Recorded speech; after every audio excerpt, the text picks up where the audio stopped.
Touching on the top plays in NBA DFS for this Thursday 6-game slate, 12-29. Let's go ahead and get into it. We're going to start out with the guards. So looking at the guards, once again, I do think obviously paying up for Luka does make a lot of sense. The issue with Luka on this slate is the potential for this game to be a blowout. They are favored to win by 10.5 points over Houston. Obviously, that'd be a worry. That would kind of cap his upside. Obviously, coming off of a massive game. I do really like Shai in this game. Okay, so for the OKC Thunder, it's kind of strange. They're going to be without two of their players, Alexei and James Earl Robinson. And you wouldn't think that'd be a significant thing for a point guard like Shai, but actually with those two off the court, he has the most minutes, which is not shocking. Star of the team, going to get a lot of minutes, but his usage rate goes up and his fantasy point total per 36 is 62 with those two off the court. So, I'm kind of buying into that a little bit, and I think we could easily get around 50 DK points out of him. And this game between Charlotte is going to be the game that you want to be attacking the most. So I think Shai is going to make a lot of sense on this slate. And then from there as well, like Trey Mann, it wouldn't be shocking to see him get around 25 minutes. Again, he kind of took over for Dort a little bit last game as well. So someone we could look at as well. He also does get a little bit of a minutes bump with those two off the court. Kind of tells me they shift to a little bit of a smaller unit with those two players off the court. From there, we got to get news on Fred VanVleet, Jalen Brunson, Kelly Oubre, Devin Vassell. Like there's a lot of questionable tags that could impact the nature of this slate. Okay. And really all these guys right here are decent guard plays. Like we have a lot of shoulder stroke plays. It's a lot of correctly priced players and a lot of games in which you don't really need to go out of your way to attack. Like you don't care to. I will say if Keldon Johnson, who's also questionable for the Spurs, and Vassell are both going to be out, Trey Jones is going to be someone that I think we have to look at 5.9. Maybe it gets a little bit more bump, but the usage rate's going to go up. It wouldn't be shocking to see him get 30 fantasy points. So he'd be someone that you'd be looking at on this slate. Another interesting play would be Quentin Grimes. We already know that RJ Barrett is going to be out in this game, but also we could potentially see Jalen Brunson sit. Obviously, Quentin Grimes has been getting a ton of minutes, but the price point is high. He is a GPP only play. Part of the appeal for him is the upside, but also the fact that you can play him at guard or forward. I think there's going to be better plays than that. One of them being Quickly. Okay, Quickly does see a big old minutes bump with just Brunson off the court, and his usage rate is 27.8%, and he averages 35 fantasy points per 36 with just Brunson off the court. You toss in RJ Barrett being off the court, the usage rate goes down a little bit, 20%, but he does average around 33 fantasy points per game. So I think he's going to be someone we're going out of our way to play. Love the multiple position eligibility as well. Point guard, shooting guard. That's going to open up a lot on this slate. And obviously coming off of a great game where he scored 40 fantasy points and didn't even shoot the ball well, guys. 5 made field goals on 21 shot attempts. I love that. So if he can have a good night shooting, he could score more than that. Obviously, probably not going to overtime game and whatnot, but highly intriguing play on tonight's slate. Josh Richardson would also be a guard play that you could look at as well if Vassell and also Keldon Johnson are out. Probably would get around 26 minutes again. Like I think we would expect maybe 18 DK points out of him at that price tag, on a smaller slate. Not something that's particularly bad. Miles McBride is also someone that gets a slight minutes bump with RJ Barrett and potentially Jalen Brunson off. Would be someone you could look at value-wise if we need to go that route. So now let's go ahead and get into the forward. So forwards, honestly, it's tough not to love Jason Tatum. He has just been on a tear, and given his recent production, you would argue he is just significantly way too cheap. I don't know. I just feel like I want to be early on him not having a good game pretty much. And by not having a good game, I mean like 42 DK points. Like he does have a nice solid floor. So it shouldn't be a play that's going to hurt you, especially given this matchup with the Clippers. Like it should be a good matchup. So if you can afford to pay up for Jason Tatum, I would say do so. It does make, I think, a little bit more sense to pay up for Jason Tatum than it does Luka on the slate, just given the fact that Luka is coming off of that massively good game. It feels like he's due to disappoint. Julius Randle, a strong play. I mean, Julius Randle has also been on the tear. You could argue he is also way too cheap, just given his recent production. With RJ Barrett off and with potentially Jalen Brunson off the court, that is only going to solidify his floor. He doesn't really see a big bump, but it does help out his consistency a little bit. So Julius Randle at 9.5 going against the Spurs would be an intriguing forward play as well. So we are going to see a slate in which I think we're trying to do studs and duds a little bit, where we're trying to fit Tatum, Randall into a build. We're trying to fit Shai into that build as well. And then we're going to go ahead and probably piece in the value plays as well, because there are some decent ones on the slate. PJ Washington, I think he's going to be a decent GPP play, just given the forward position, power forward position.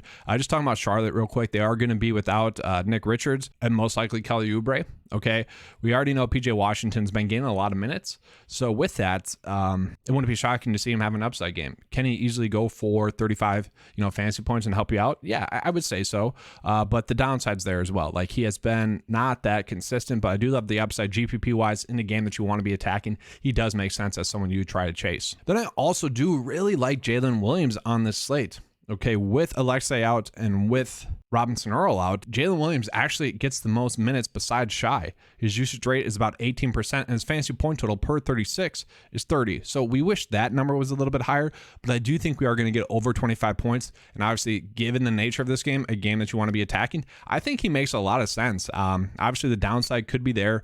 I feel like the minutes are never guaranteed with the Thunder, but at the same time, he's looking like a very strong price point play. Jeremy Sochan just on a strange run right now, really been producing. So I do think if we get news that Vassell or Keldon Johnson are going to sit, we might be looking at him. Okay, I don't really think he's that good of a basketball player.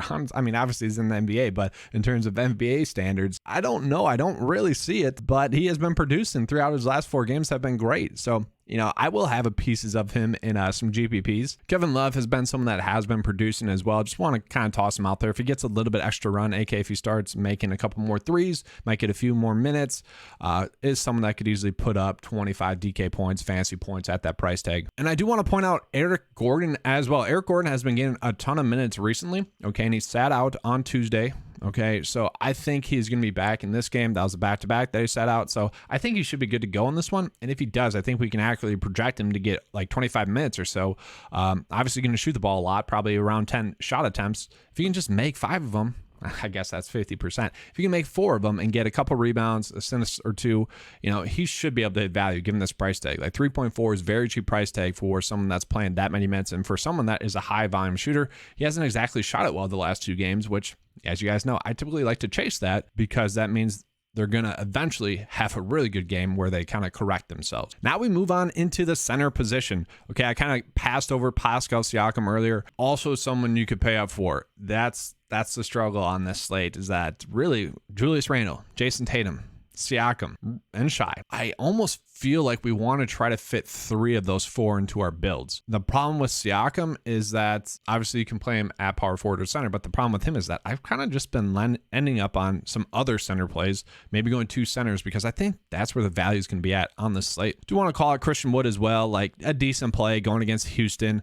Didn't really produce in his last game against them, but you know, that was just a random weird game, I would say. The previous game before that against them, 45 fantasy points. So I don't know if we need to play him on the slate, but if you find yourself playing him, I'm not going to argue against that. Like, I don't think it's a terrible play. So Plumlee is already in a great matchup going against the Thunder. I think we would already have been considering him. Given the matchup with the OKC Thunder, given the recent production as well, he's been pretty consistent. But now given the fact that they're going to be down to their big, Charlotte is, Plumlee does make a lot of sense. I think you'll get a decent amount of rebounds. Hopefully he can get a double-double. If he gets maybe just 3 more minutes, you know, that'd be huge for his production, because he already is a DK point per minute player. Given the matchup, he is someone that I will be trying to go out of my way to play. Now, I do think there's another center for Charlotte that could be more intriguing, and that center is going to be Mark Williams, who Mark Williams has been playing a little bit more minutes recently, 16 and 18 the last 2 games. And I think, Richards is out, we are going to see Mark Williams be a valuable asset. So with Kelly Oubre out and with Richards out, Mark Williams does have a pretty good usage rate. And this is a very tiny sample size, but it is 21% for his usage rate. Once again, very small sample size here. And his fantasy point total per 36 is 41. Very small sample size. Okay. The point I'm trying to make is if he can get around 20 minutes, I think we are going to get around 20 DK points, fantasy points out of him. And even if we don't, let's just say we get 15, like that's not going to hurt you terribly on the site. I think the upside is amazing for him today. So I do think he's going to be someone we're going out of our way to play. Then I do also want to point out Mike Muscala as well. We need to figure out the center situation, and I'm kind of defaulting to who's projected to be the starter, and that's going to be Mike Muscala. Muscala has been a very strong point per minute player thus far this season. If we can lock in 20 minutes, and I don't think we can, but if we could, he'd be an elite play. He'd be someone we're going out of our way to play, especially given that matchup with Charlotte. I mean, this is an ideal spot DFS-wise. Got some injury situations going on for both teams. Not exactly straightforward, but enough for us to make some educated decisions on. 2 spectacular matchups, especially given the center position. Mike Muscala obviously really been a good player point per minute wise. We can see at last game, 21 minutes, 35 fantasy points. So for me, it's going to be tough not to like him as a play. Now, it wouldn't be shocking to see them go with Darius Baisley as well. We could easily see that as well. Didn't really produce in his last game, 22 minutes, but he is someone that, wouldn't be shocking to see him get 22 minutes again and put up like 25 fantasy points. So both of them are firmly going to play. I'm going to default to who's starting, which most likely will be Mike Muscala. If that changes, then we'll have to make some updates. Then the last thing I want to point out before I get into the core plays is we do need to wait on news on Tyrese Halliburton. If he were to sit, guys, we'd be looking at Benedict Mathurin a decent amount. Mathurin's usage rate goes up 10% with Halliburton off the court. He does have the most minutes too. With Halliburton off the court, his usage rate is 31%, and his fantasy point total per 36 is 34. So obviously someone we'd be looking at. Guard-wise, I think we would probably split it between Nembhard and also TJ McConnell. Like, both would be very solid plays. TJ McConnell actually gets the most minutes with Tyrese Halliburton off the court, and it's tough to say. Is that just due to rotation? And I would say so because he is not on the court with him that much, whereas Andrew Nembhard is. Okay, so take it with a grain of salt here that McConnell gets more minutes, but his usage rate is 17.4%, and his fantasy point total per 36 is 33. So given the price tag for him, he would also be a very interesting value play. Once again, this is a slate in which I do think we want to chase value, so that would make sense. And then strangely enough, O'Shea as well gets a pretty decent minutes bump as well. Someone value price point wise, if we do get 20 minutes out of him, would be an interesting play as well. So let's go ahead and get into the core plays, and I'll give you guys my lineup process for today. I'm going to start out with Mark Williams. This sounds weird, but I think just given the price point, given the upside that he could have on the slate if he gets 22 minutes or so, I do want to be going out of my way to play him, especially given this matchup. Like, really, if it blows out, which I don't think it will, but given the high over and under, given the matchup, given the price tag, given the injury situations, I do want to be on Mark Williams. The upside's there, and yeah, if it's a blowout, he still should be getting the minutes. So I like that about Mark Williams. And then I do think I'll be going with Shy as like the top stud I want to be paying up for on this slate, and this could easily burn me. I know that this is a very high price tag to pay up for him, especially given the lack of upside he has really shown throughout this season. I mean, really, his biggest upside games have been the last two games. I am chasing the matchup, and I'm chasing the production that he has with Robinson Earl and with Alexei off the court. Like I said, he gets a little bit of a bump in usage, and his fantasy point total per 36 is 60. So given the matchup, given the situation, I think Shy is a play that I'm trying to go out of my way to play. You could easily change that to Tatum or whatnot if you wanted to go that route. Strangely enough, I really do like Mason Plumlee as well. I don't know if I want to be playing him over Mark Williams or over Mike Muscala. This is kind of like a if-then statement. Like, if you're playing Mark Williams, probably don't want to play Mason Plumlee. But also, I do really like Mike Muscala. If he is starting, it's tough not to like him as a play. Just give him kind of the point per minute nature of him. If we're going to get, let's just say, 20 minutes, I do expect him to go for 18 plus fantasy points. And given this price tag, that's going to be enough for me. And obviously playing these two allows you to pay up for some studs that are going to be available on this slate.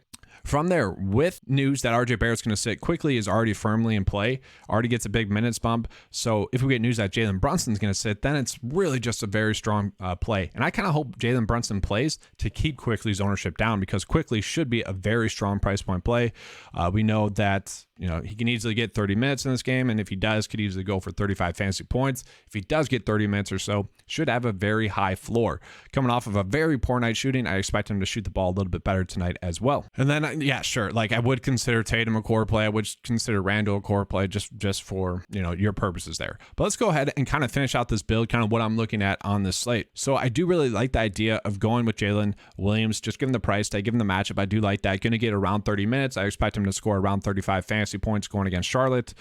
He just did that in his previous game. He is someone that I do like. I like the fact that we can play him at small forward or power forward as well. I think that's going to open up a decent amount on this slate. For a GPP lineup, I would say PJ Washington would make some sense as well, because you are trying to chase that upside. I don't hate that idea. So as we can see, we have a lot left over. You could easily put in Julius Randle into a build.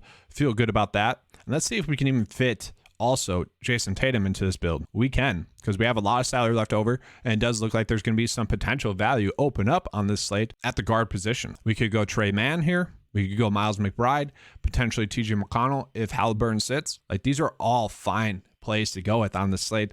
I'm not going to lie, I would love to just go with Eric Gordon here in the forward spot, or if he was guard eligible, I would love to go that as well. But that's all I have for you guys for this video. Hopefully you guys enjoyed it. If you did, you know what to do. Give a like and subscribe. That helps me continue to put out more content for you guys. All right, let's have a good slate. And as always, guys, let's keep cashing.